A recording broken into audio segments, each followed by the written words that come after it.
they set themselves apart.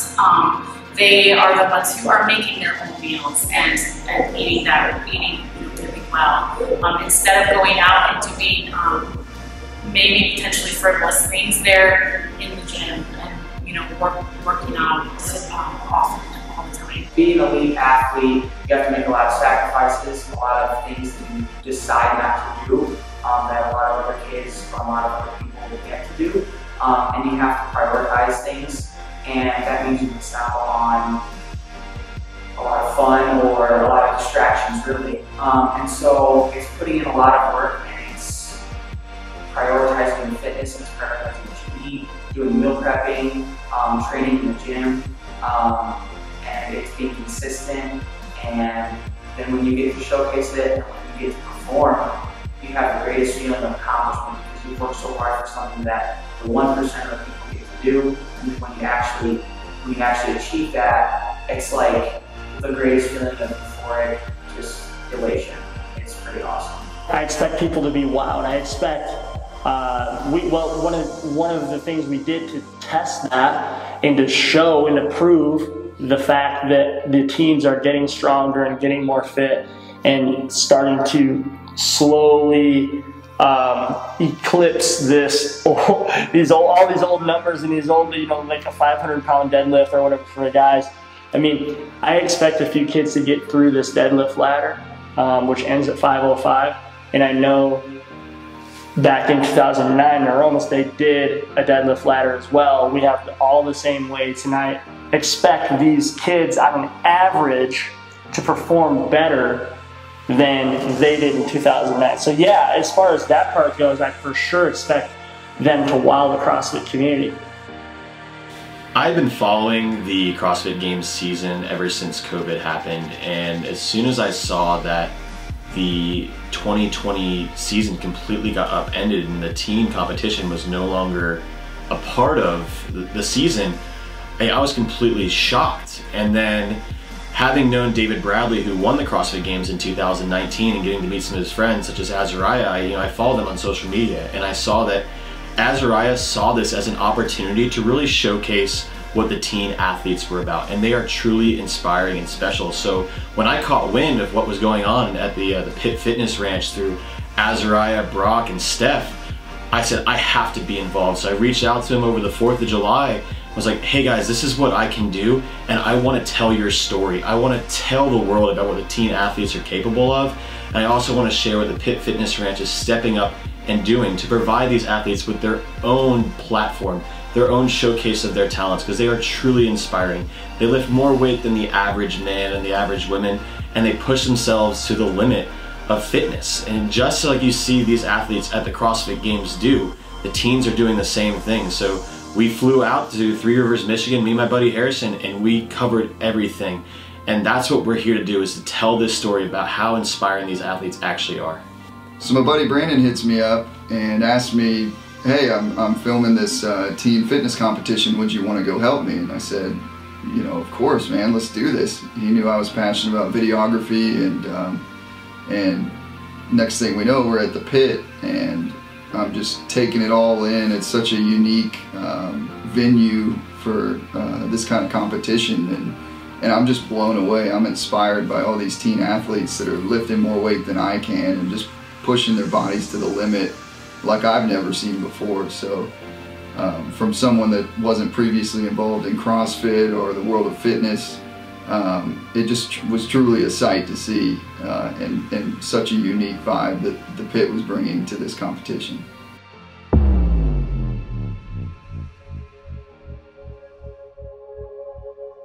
Well, Brock and I had conversations months ago about, we could host a summer camp essentially for these CrossFit teenagers to come and really get the level of competition that they're looking for, the level of training. When we heard that the CrossFit Games were canceled for the age groups, I texted Brock, I think within a couple of hours, and I said, now's our chance, we can do this, we can totally do this. Brock and I, as soon as the games got canceled, as soon as they made that post on Instagram, Brock, me, and my mom all had like the same idea at the exact same time. We just kind of looked at each other and we're like, so we doing this? And then it was like, all right, let's go. we started making decisions to put ourselves in a position where if we were going to do it, we were going to do it.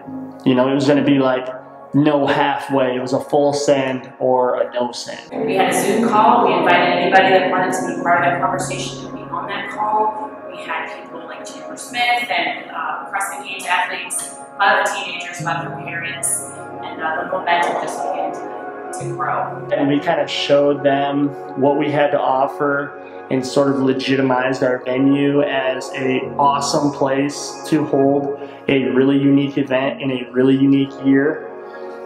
That's kind of when everything started being official. And we had a really positive reaction to all of that. And so we kind of just started from there.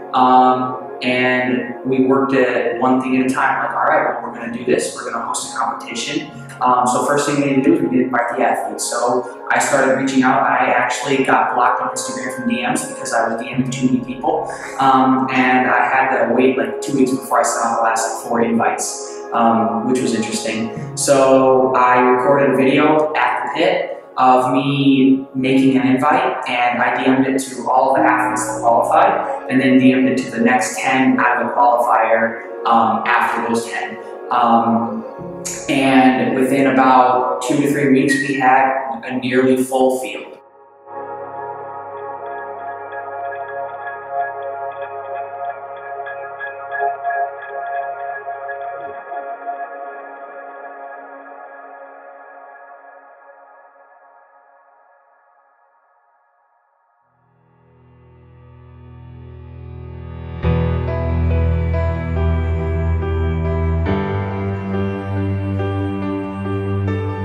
The uniqueness about the Bison is when there's a storm coming, they head directly into it.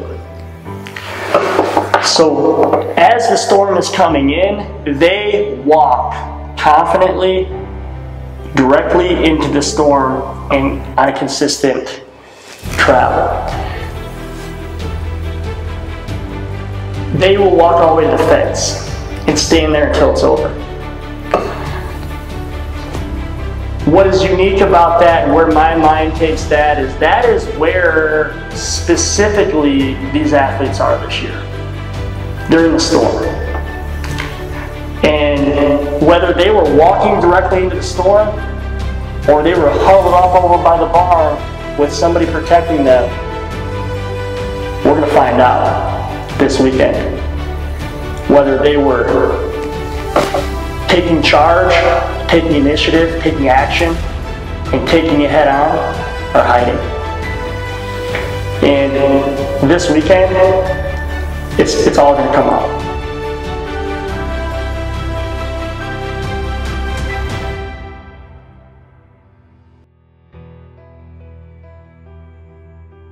We knew we wanted to run, and we wanted to swim, and we thought, let's put them together. And then we wanted to keep it very ranch-esque towards the first couple years of the games in Aromas. And so we thought we'd put the deadlift ladder in. And then with those 3 movements, the swim, the run, and the deadlift ladder being back-to-back, we just called it the try. And it was a lot of fun to watch, and it was a lot of fun to set up for. So part of the surprise that we did for event number 1 was we did a delayed start. So we told the athletes they'd be starting within a 30-minute period, and we had a person just randomly blow the horn at a time that we already had agreed upon between the management of the event. And so it was actually kind of nerve-wracking for me to stand there with that horn, because they're all like, they've got their shirts off, they're lined up, they're like breathing and pacing back and forth, and they've got these like determined looks on their faces, and everybody's nervous. You can feel the tension. And so I was getting nervous just waiting to blow the horn.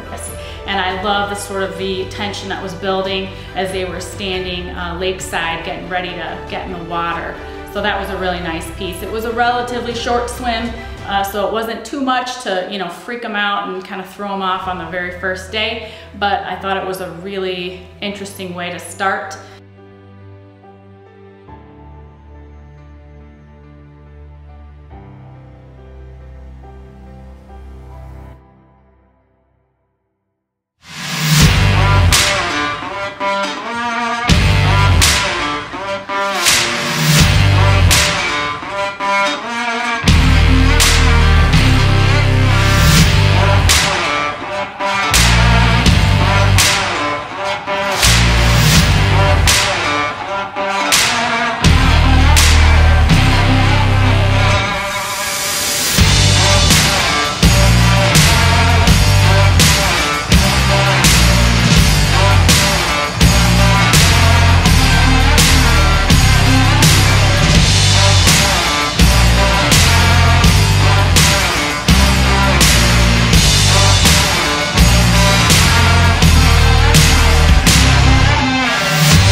it was pretty cool. It was so much fun, you know, to see like the raw strength of these athletes. It was very impressive.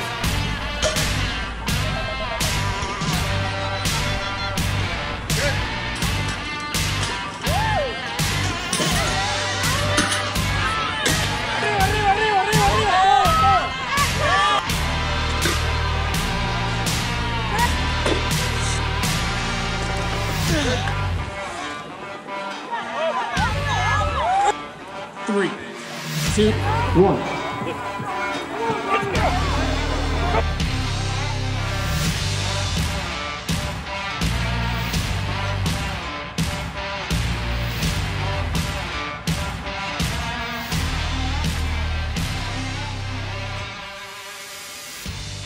The Upside Down was a grit programmed workout, and that workout on paper didn't look terrible, but it was deceivingly disgusting.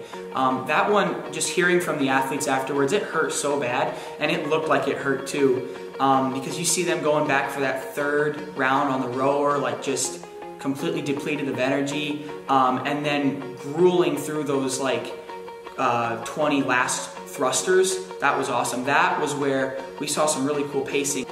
The Upside Down was, well, hence the name, was all about the handstand walk. But it wasn't just it. I would call it the handstand mall walk.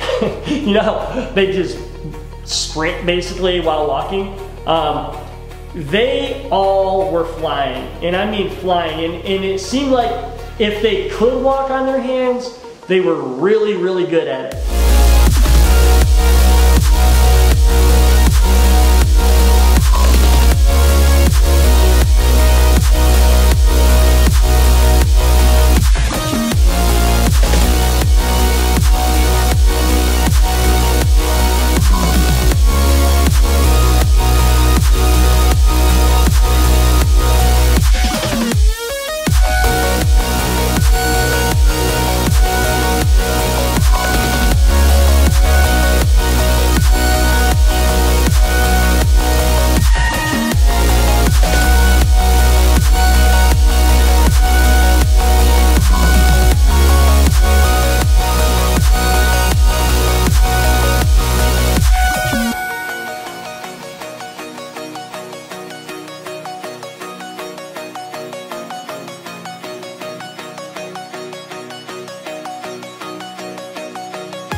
Hi, my name is Keith Morris. And I'm Christy Morris. We're Jacob Morris's mom and dad.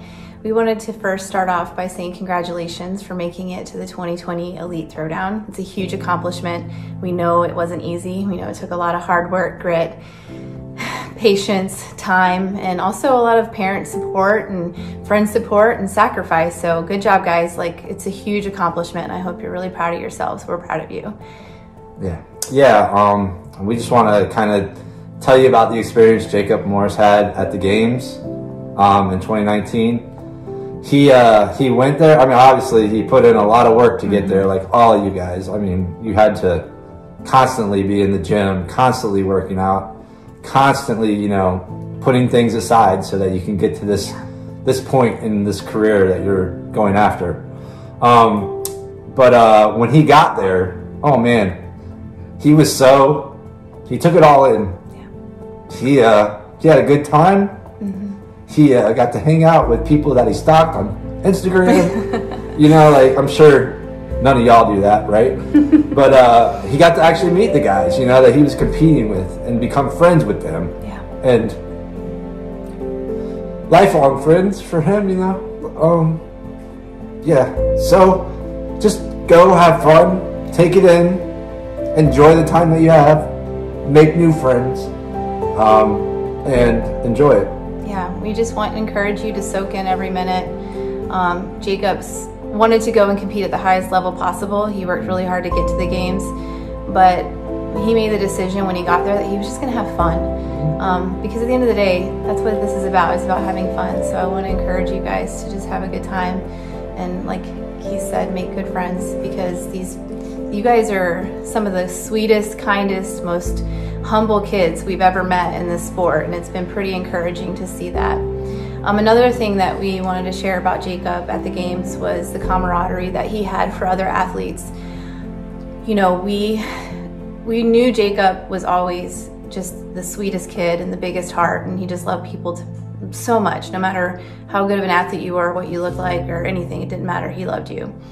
But when we saw him on the competition floor cheering other athletes on, even though they were his competitors, and truly cared where they finished and how they did, and he was never done until the last athlete was done. If there's anything that you can take from Jacob's example, that's the thing that I would suggest, is just become that person that just from the purest part of your heart just cheers on other athletes, because it's really special. And that was probably my favorite part of watching Jacob compete at the games. For sure. Yeah. So congratulations again. I also want to say thank you to Stephanie and to the Pit Fitness Ranch, sorry,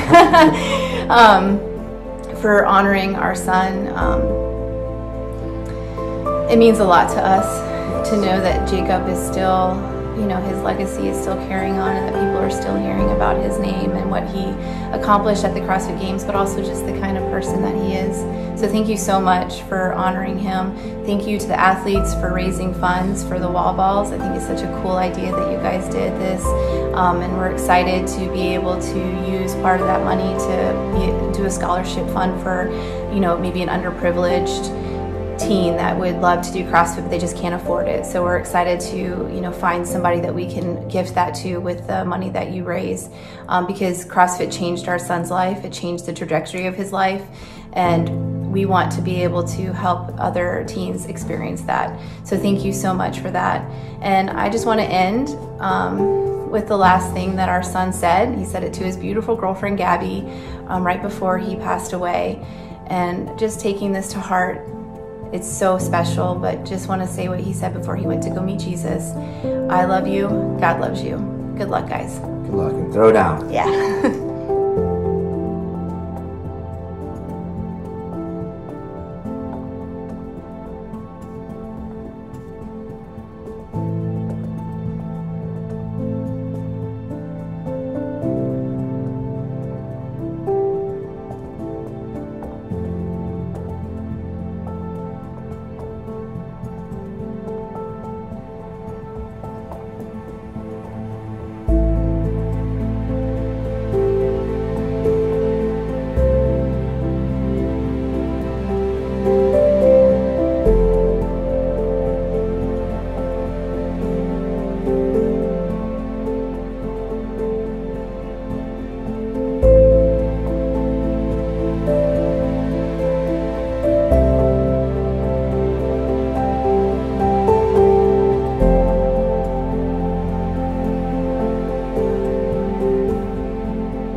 So Blue Hill Cemetery happens right in the middle of our ranch. Right in the middle of our ranch we have a big hill that goes up to a pretty tall peak, one of the tallest peaks in this area.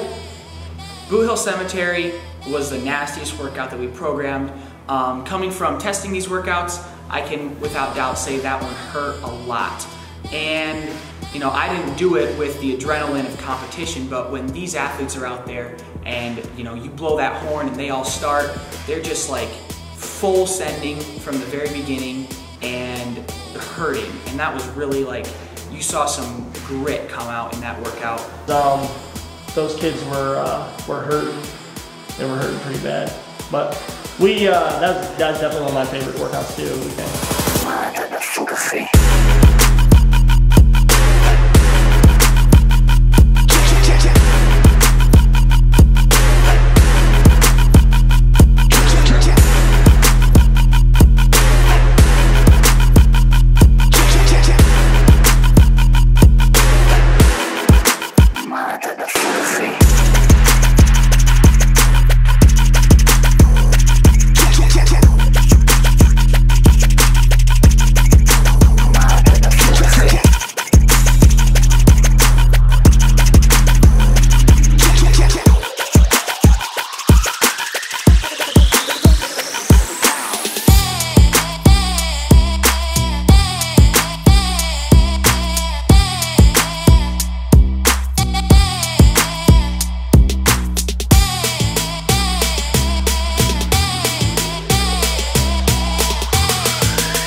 My big ownership moment on the weekend is the girls' snatch weight for the snatch ladder. And I just severely underestimated. I made a mistake. I guess I didn't do enough research on where these girls were at. And I started them off too low, which really threw the event into a long beginning. And then we made some adjustments. We went way too slow, and all these girls that are starting were way too strong. None of them were failing any of these lifts, and we're like, on paper, this event's going to take us like 8 hours to finish because no one's failing any lifts, and every girl's hitting these lifts. So we were kind of surprised at how strong these girls were. It was very impressive. So these kids got to lift on a platform with a real Olympic weightlifting bar, real nice Olympic weightlifting equipment. They had the experience of what it's like to be at a real meet, right? They have, a big crowd watching, only them lift, and that's a different experience. It's a different stimulus. They had to make the lift. If they missed the lift, they were done. There's a lot of pressure involved in this event. And on the boys' side, that event displayed like the brotherhood between those boys better than any other one. Every single guy there was hyping up the guy out there lifting, regardless of where you were on the leaderboard or if you needed to beat him or not. Like, they were all so cool, and they were hyping each other up and yelling and shouting, and that was awesome.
Strongman Metcon was one of those where we got to play around with the art side of the programming a little bit, right? So we used a lot of the property. We drew a big field we called our slag field. And, you know, we laid it out in a way that there would be like a finish that the kids had to just gut out, right? So the workout was some sled pulls, a down and back sled pull.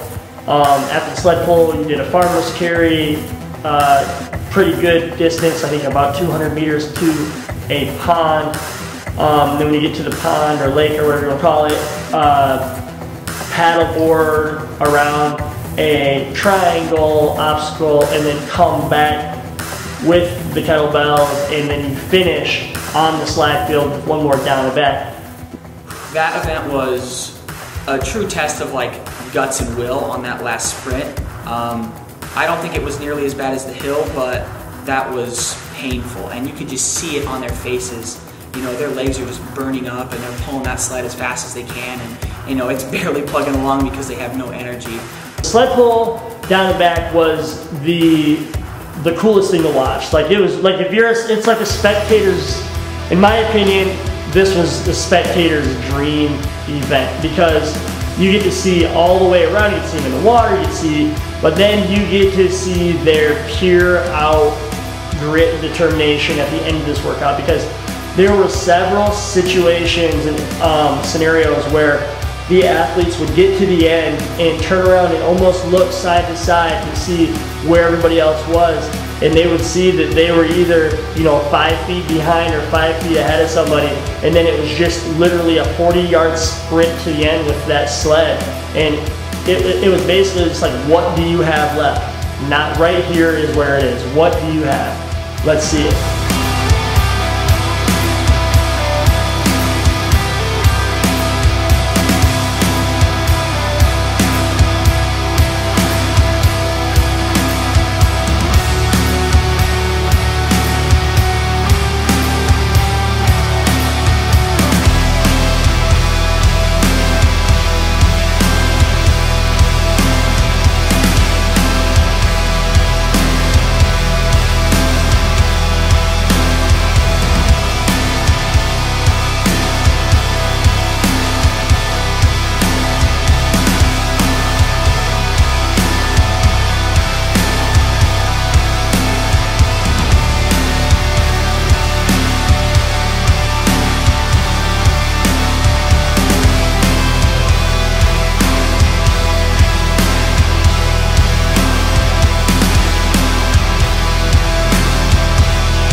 Yeah, In a Bind was my favorite workout of the week. That was so fun to watch. It was fast. Like, if you blink, you miss that event.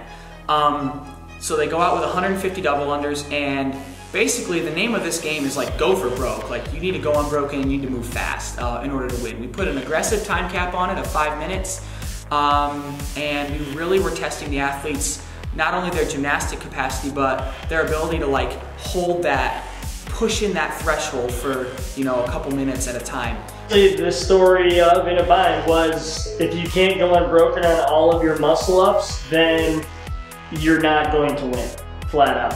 And that's the level that, you know, that's the standard these days that is set. I mean, you know, if there's big sets of double unders, then if you can't go unbroken on your double unders, you're probably not going to win. If you can't go unbroken on your muscle ups, you're probably not going to win. And In a Bind was definitely that kind of workout.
Trouble was 2 back-to-back events. They were pretty fast-paced, and they had some aggressive time caps like we've seen before. So the burpees and the toes to bar, that event was another one, sprint, go fast. I saw some fast burpees. Athletes just fly on that. Another piece of the puzzle that just fit in perfectly, in my opinion. And yeah, I got to give credit to Grit for a really good programmed event on that one.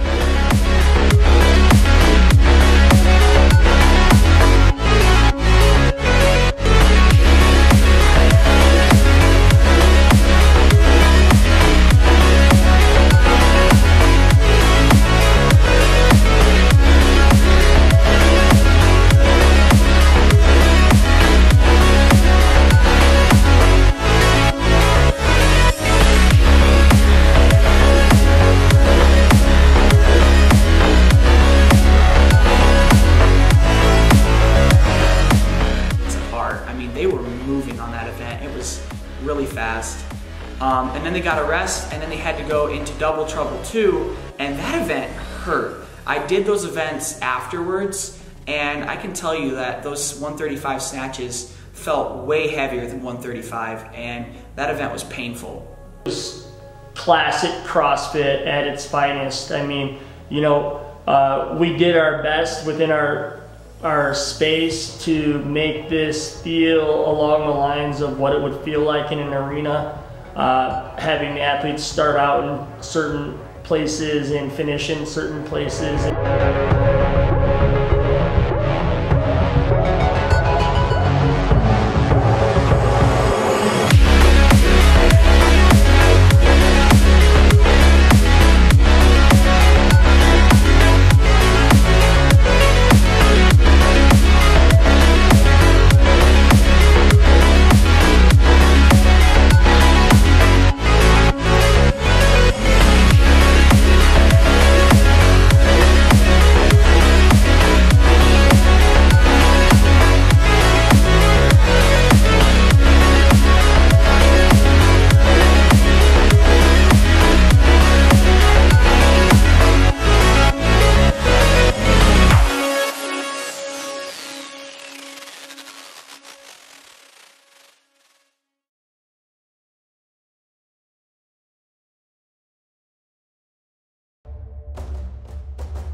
The pit was, it was 5 devil's press, 10 front squats, 4 6 rounds. So basically every time you finished 5 and 10, you leveled up to the next square, so everybody could kind of watch you advance, right?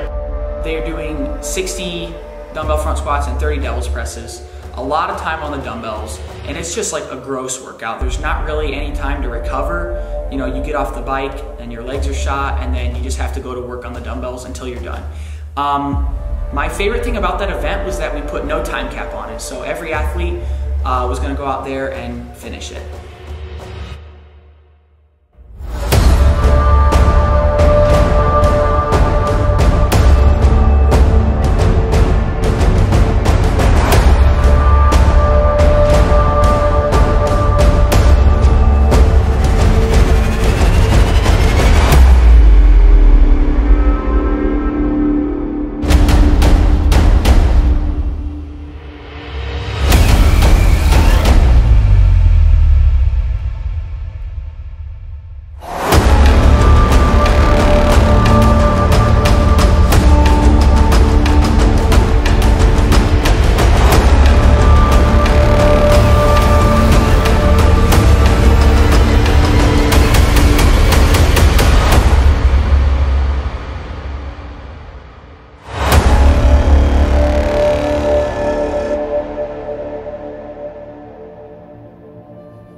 was a stunning success. It was just awesome. It was one of the best times of my life, to be honest. We had 46 athletes come from 20 different countries, or 20 different states, 20 different US states, 3 different countries, 2 Canadians, 2 Mexicans come to the pit. And everyone just had such a great time. The athletes really grew together as friends, competitors. They learned from each other, they leaned into each other, they got to learn things about each other they didn't know before. They got to sleep in the same cabins together and cook their meals together and hang out, and love that piece of it. We had really grueling but fun workouts. They were so fun to watch. So I loved being able to sort of stand back and watch some of those events go down. So watching these kids go around our pond with the heavy weights in their hands and just pull those sleds and the grit and the grime of the pit. Lift heavy weights. Really exciting moments for me were also, just because my son was involved, Azariah as the MC, he had been a games athlete in 2019, so I was familiar with a lot of these kids, and they were just so fun to watch, come together, cheer each other on. A lot of the finishes I kind of expected. Tudor came in as the probably undisputed #1. So to see him win, you know, that was kind of cool. One thing that I liked was Anthony Ray, who you didn't really hear much about. You know, he's not very active on social media, but he came out and he put down a performance that was very impressive, and it was awesome to see him up there on the podium. And he pushed Tudor in a lot of events, so he was very impressive to me. I just would like to make a note of that. Mallory, so competing with her at the 2019 games, where she had some injuries and she just, like, you know, wasn't really herself there. The change that you see in her from then versus now was incredible. She has made so much headway, and like the focus that you see in her, like in her now, that's insane. She's on a war path, and I'm seeing big things coming from her in the future. So I was very impressed with her performance and her humility, and you know, the way that she showed herself this weekend at the Elite Teen Throwdown. That was awesome, and I'm expecting big things from her. Another thing, Rebecca Devine was such a sweet athlete, so kind to all of the volunteers and the judges, and you know, never complained. You know, all these girls are you know, super sweet, but she definitely stood out. She's such a good person. And then Andrew Martin, you know, who came out and couldn't do some of the movements, never complained, just, you know, put his head down and tried his best. And you know, that's what we love about the CrossFit community. Everyone loved him and everyone supported him, and he was all bro with all the other guys, and that was pretty cool. So there was a lot of awesome things going on, you know, as far as the athletes. Our community and our culture that we've built within this community has proven itself over and over and over again. And we do a big competition here where we sort of, everybody jumps in and helps, and a lot of our members compete. Every year it's called the Independence Games, and it happens the weekend before the 4th of July. So we him a lot about doing that or delaying that, and then ultimately made the decision that our big community tie together for 2020 is going to be the Elite Teen Throwdown. You know, so we canceled everything else, and we sort of started getting our members pumped up about this event. And as we did that, I mean, the response to help and to volunteer and to participate in this was overwhelming. Is not a powerful enough word. Okay, it was humbling. It's still emotional. You know, seeing, like, I mean, I'm giving people tasks, you know, they just keep coming back to me. What else can I do? What else can I do? I mean, these people are taking 3-4 days off of work. These are just regular gym members that are coming in, paying a gym membership to us, taking 3-4 days off of work to help us make this a successful event, right? So we have 100 volunteers, tons of judges. I mean, in our community alone, in my opinion, obviously it's the best CrossFit community in the world.